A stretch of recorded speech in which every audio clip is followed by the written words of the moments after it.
श्री परमात्मने नमः। श्री रामचरितमानस अध्याय अरण्यकांड पेज 616 आगे। उसका जल संतों के हृदय जैसा निर्मल है। मन को हरने वाले सुंदर 4 घाट बंधे हुए हैं। भांति भांति के पशु जहाँ तहाँ जल पी रहे हैं। मानो उदार दानी पुरुषों के घर याचकों की भीड़ लगी हो। घनी पुरइनों कमल के पत्तों की आड़ में जल का जल्दी पता नहीं मिलता। जैसे माया से ढके रहने के कारण निर्गुण ब्रह्म नहीं दिखता। उस सरोवर के अत्यंत अथाह जल में सब मछलियां सदा एक रस एक समान सुखी रहती हैं।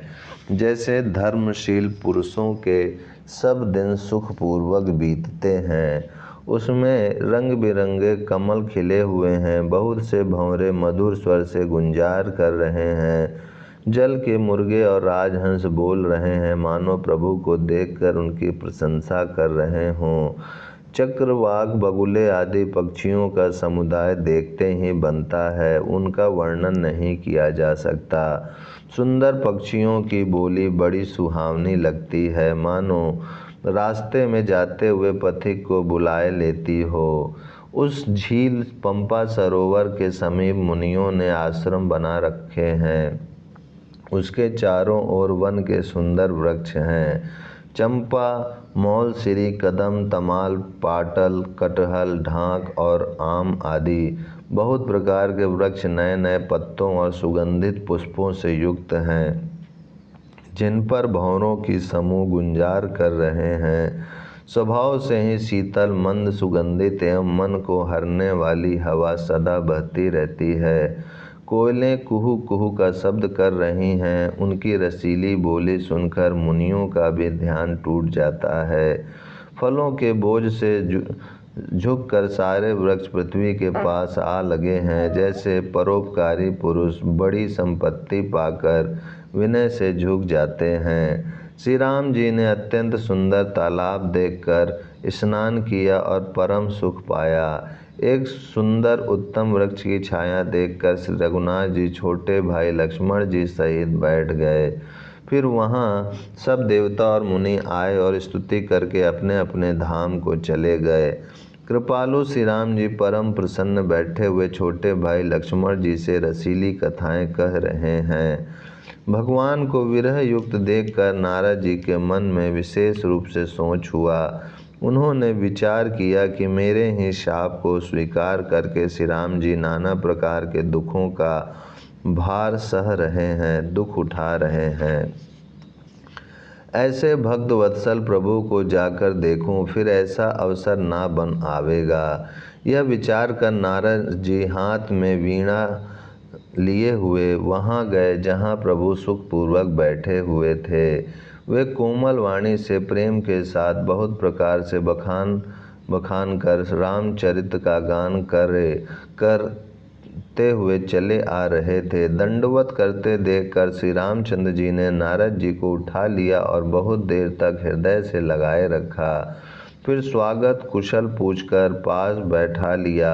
लक्ष्मण जी ने आदर के साथ उनके चरण धोए।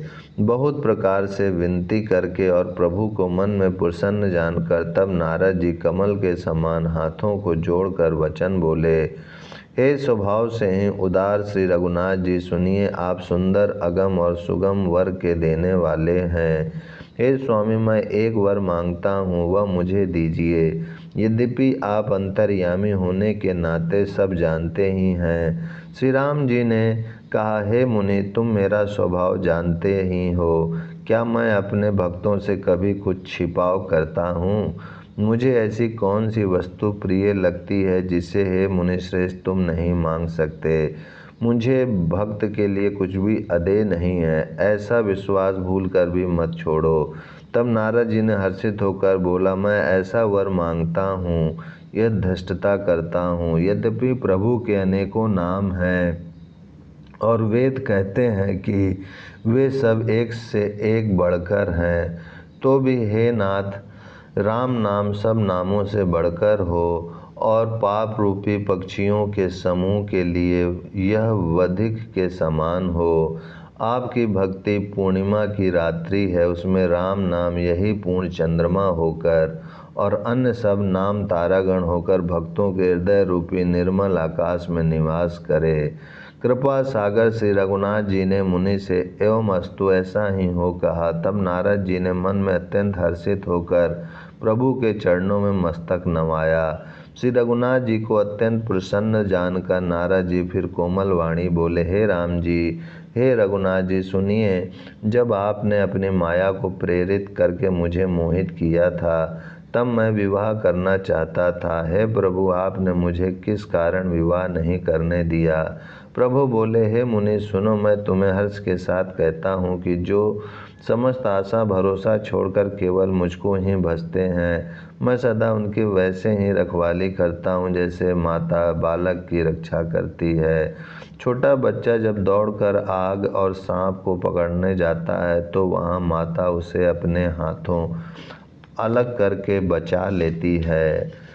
सयाना हो जाने पर उस पुत्र पर माता प्रेम तो करती है, परंतु पिछली बात नहीं रहती, अर्थात मातृ परायण शिशु की तरह फिर उसको बचाने की चिंता नहीं करती, क्योंकि वह माता निर्भर ना कर अपनी रक्षा आप करने लगता है। ज्ञानी मेरे प्रौढ़ सयाने पुत्र के समान हैं और तुम्हारे जैसा अपने बल का मान ना करने वाला सेवक मेरे शिशु पुत्र के समान है। मेरे सेवक को केवल मेरा ही बल रहता है और उसे ज्ञानी को अपना बल होता है, पर काम क्रोध रूपी शत्रु तो दोनों के लिए हैं। भक्त के शत्रु को मारने की जिम्मेवारी मुझ पर रहती है, क्योंकि वह मेरे परायण होकर मेरा ही बल मानता है, परंतु अपने बल को मानने वाले ज्ञानी के शत्रुओं का नाश करने की जिम्मेवारी मुझ पर नहीं है। ऐसा विचार कर पंडित जन बुद्धिमान लोग मुझको ही भजते हैं। वे ज्ञान प्राप्त होने पर भी भक्ति को नहीं छोड़ते। काम क्रोध लोभ और मद आदि मोह अज्ञान की प्रबल सेना है। इनमें माया रूपणी माया की साक्षात मूर्ति स्त्री तो अत्यंत दारुण दुख देने वाली है। हे मुनि सुनो, पुराण वेद और संत कहते हैं कि मोह रूपी वन को विकसित करने के लिए स्त्री वसंत ऋतु के समान है। जब तब नियम रूपी संपूर्ण जल के स्थानों को स्त्री ग्रीष्म रूप होकर सर्वथा सोख लेती है। काम क्रोध मद और मत्सर डाह आदि मेढक हैं। इनको वर्षा ऋतु होकर हर्ष प्रदान करने वाली एकमात्र यही स्त्री है।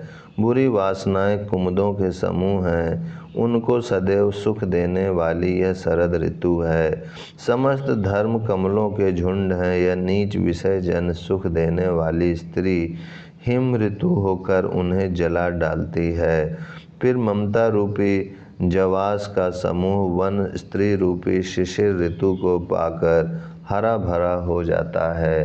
पाप रूपी उल्लुओं के समूह के लिए यह स्त्री सुख देने वाली घोर अंधकारमयी रात्रि है। बुद्धि बल शील और सत्य ये सब मछलियाँ हैं और उनको फंसाकर नष्ट करने के लिए स्त्री बंसी के समान है। चतुर पुरुष ऐसा कहते हैं। युवती स्त्री अवगुणों की मूल पीड़ा देने वाली और सब दुखों की खान है। इसलिए हे मुनि, मैंने जी में ऐसा जानकर तुमको विवाह करने से रोका था। श्री रघुनाथ जी के सुंदर वचन सुनकर मुनि का शरीर पुलकित हो गया और नेत्र प्रेम अश्रुओं के जल से भर आए। वे मन ही मन कहने लगे, कहो तो किस प्रभु की ऐसी रीति है जिसका सेवक पर इतना ममत्व और प्रेम हो। जो मनुष्य भ्रम को त्याग कर ऐसे प्रभु को नहीं भजते, वे ज्ञान के कंगाल दुर्बुद्धि और अभागे हैं। फिर नारद मुनि आदर सहित बोले, हे विज्ञान विशारद श्री राम जी सुनिए। हे रघुवीर, हे भव भय जन्म मरण के भय का नाश करने वाले मेरे नाथ, अब कृपा कर संतों के लक्षण कहिए। श्री राम जी ने कहा, हे मुनि सुनो, मैं संतों के लक्षण गुणों को कहता हूँ, जिनके कारण मैं उनके वश में रहता हूँ। वे संत काम क्रोध लोभ मोह मद और मत्सर छह विकारों दोषों को जीते हुए पाप रहित कामना रहित निश्चल स्थिर बुद्धि अकिंचन सर्व त्यागी बाहर भीतर से पवित्र सुख के धाम असीम ज्ञानवान इच्छा रहित मिताहारी सत्यनिष्ठ कवि विद्वान योगी सावधान दूसरों को मान देने वाले अभिमान रहित धैर्यवान धर्म के ज्ञान और आचरण में अत्यंत निपुण गुणों के घर संसार के दुखों से रहित और संदेहों से सर्वथा छूटे हुए होते हैं। मेरे चरण कमलों को छोड़कर उनको न देह ही प्रिय होती है न घर ही। कानों से अपने गुण सुनने में सकुचाते हैं, दूसरों के गुण सुनने से विशेष हर्षित होते हैं। सम और शीतल हैं, न्याय का कभी त्याग नहीं करते, सरल स्वभाव होते हैं और सभी से प्रेम रखते हैं। वे जब तप व्रत दम संयम नियम में रत रहते हैं और गुरु गोविंद तथा ब्राह्मणों के चरणों में प्रेम रखते हैं।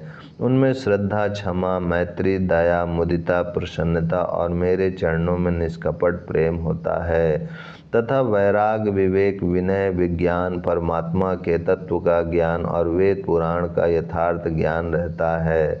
वे दंभ अभिमान और मद कभी नहीं करते और भूल कर भी कुमार्ग पर पैर नहीं रखते। सदा मेरी लीलाओं को गाते सुनते हैं और बिना ही कारण दूसरों के हित में लगे रहने वाले होते हैं। हे मुनि सुनो, संतों के जितने गुण हैं उनको सरस्वती और वेद भी नहीं कह सकते, शेष और शारद भी नहीं कह सकते। यह सुनते ही नारद जी ने श्री राम जी के चरण कमल पकड़ लिए। दीन बंधु कृपालु प्रभु ने इस प्रकार अपने श्रीमुख से अपने भक्तों के गुण कहे। भगवान के चरणों में बार बार सिर नवाकर नारद जी ब्रह्मलोक को चले गए। तुलसीदास जी कहते हैं कि वे पुरुष धन्य हैं जो सब आशा छोड़कर केवल श्री हरि के रंग में रंगे गए हैं। जो लोग रावण के शत्रु श्री राम जी का पवित्र यश गावेंगे और सुनेंगे, वे वैराग जप और योग के बिना ही श्री राम जी की दृढ़ भक्ति पावेंगे। युवती स्त्रियों का शरीर दीपक की लौ के समान है। हे मन, तू उसका पतंगा ना बन। काम और मद को छोड़कर श्री राम जी का भजन कर और सदा सत्संग कर। कलयुग इति श्री रामचरितमानस सकल कलिषु विध्वंसने तृतीयो सोपना समाप्तः। कलयुग के संपूर्ण पापों को विध्वंस करने वाले श्री रामचरितमानस का यह तीसरा सोपन समाप्त हुआ। अरण्य कांड समाप्त। ओम शांति शांति शांति।